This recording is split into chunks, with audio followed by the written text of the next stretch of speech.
Hey guys, it's your name and like OMG, this video is going to be intense. We all know someone who just seems off, someone who gives you this weird vibe, but what if it's more than just a vibe? What if it's like a full-blown maniac alert system going off in your head?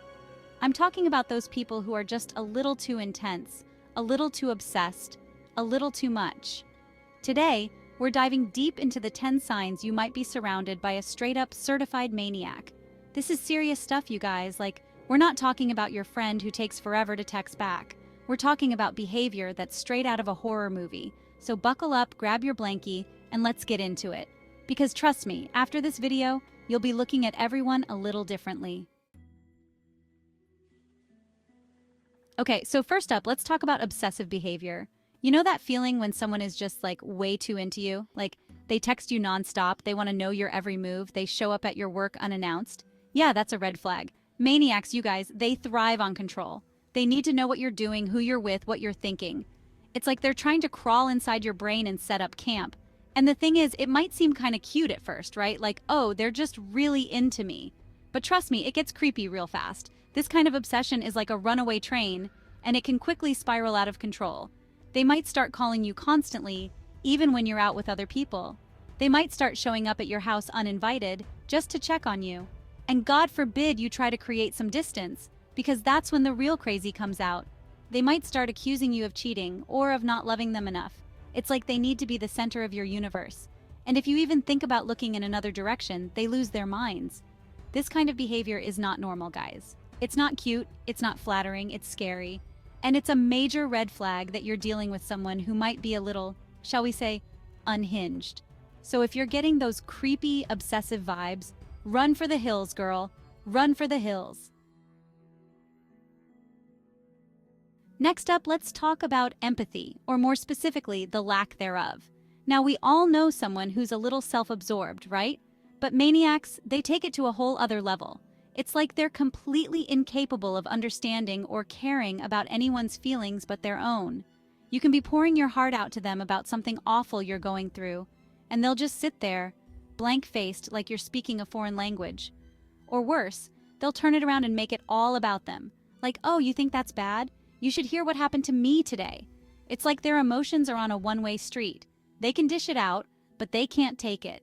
And that's because, deep down, they don't actually care.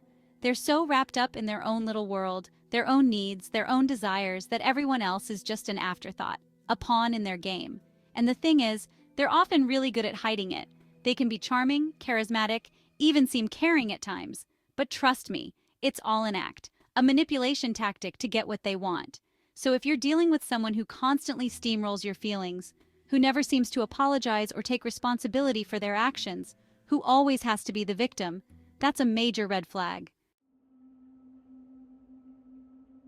Which brings us to our next point, manipulation. Oh, honey, let me tell you, maniacs are masters of manipulation. They're like puppet masters, pulling the strings, making you dance to their tune. And the worst part is, you often don't even realize it's happening until it's too late. They're incredibly skilled at twisting words, at making you doubt yourself, at making you feel like you're the crazy one.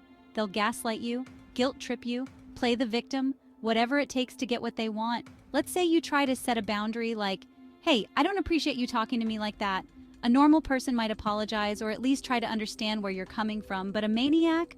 Oh no, they'll turn it around on you. They'll say something like, oh, so now I'm the bad guy after everything I've done for you? Or they'll play the victim acting all hurt and confused like you're the one who's being unreasonable. And the thing is, they do it so convincingly that you start to question yourself.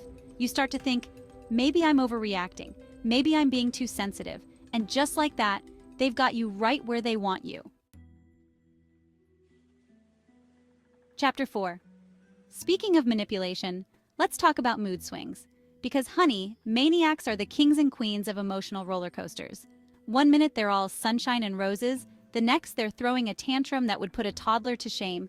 It's like they have a switch, and it flips at the drop of a hat. Something as simple as you not answering their text fast enough can set them off. And when they go off, they go off. You might be on the receiving end of screaming, crying, accusations, threats, the whole 9 yards. It's like watching a train wreck in slow motion, and you're just strapped to the tracks, helpless to stop it. And the worst part is, just as quickly as it starts, it's over. They'll calm down, act like nothing happened, and expect you to do the same. But the thing is, you're left there feeling shaken, confused, walking on eggshells, terrified of setting them off again. Chapter 5. And you know what often goes hand in hand with those mood swings? Paranoia. Oh yeah, maniacs are masters of suspicion. They see conspiracies everywhere. They think everyone's out to get them. They're constantly looking for hidden meanings and ulterior motives. It's like they live in their own little world of fear and distrust, and they project that onto everyone around them.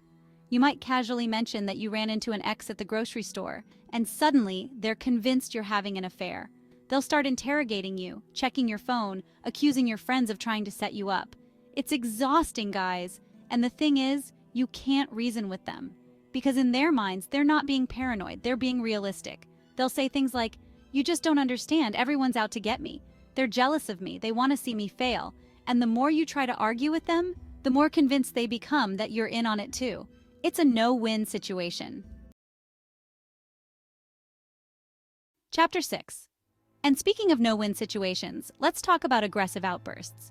Because while those mood swings and paranoia are bad enough, they can sometimes escalate into something much darker and more dangerous. I'm talking about physical violence, verbal abuse, threats, destruction of property, the whole scary package. Now, I want to be clear, not all maniacs are physically abusive, but a significant number of them are, and it's something we need to talk about. These outbursts can be triggered by the smallest things like a spilled drink, a disagreement over what to have for dinner, or even just a perceived slight. And when they snap, it's like a switch flips in their brain and they become someone else entirely, someone capable of terrifying things. They might punch walls, throw things, break furniture, even physically harm themselves or others. And the thing is, they often don't even remember it afterwards. Or if they do, they minimize it, justify it, blame it on you. Chapter 7. The world revolves around them. Now, you might be thinking, okay, but why do they act this way? What's going on in their heads? Well, a lot of it stems from a deep-seated insecurity and a need for control, but it also often goes hand in hand with a grandiose sense of self. Maniacs truly believe they are the center of the universe. They are special, they are unique, they are smarter, more talented, more attractive than everyone else, and they deserve to be treated as such. They expect special treatment, constant praise, and unwavering loyalty. Anything less is simply unacceptable, and they will lash out at anyone who dares to challenge their inflated ego. Chapter 8. Think first, act never. Living life on the edge of chaos. And because they believe they're above the rules, maniacs are often incredibly impulsive. They act on their whims without thinking of the consequences, both for themselves and for others. They might max out their credit cards on a shopping spree, quit their job on a whim, cheat on their partner without a second thought, or even get behind the wheel of a car while under the influence. They crave excitement, they crave attention, and they don't care who they hurt in the process. Chapter 9. Liars, they're all liars.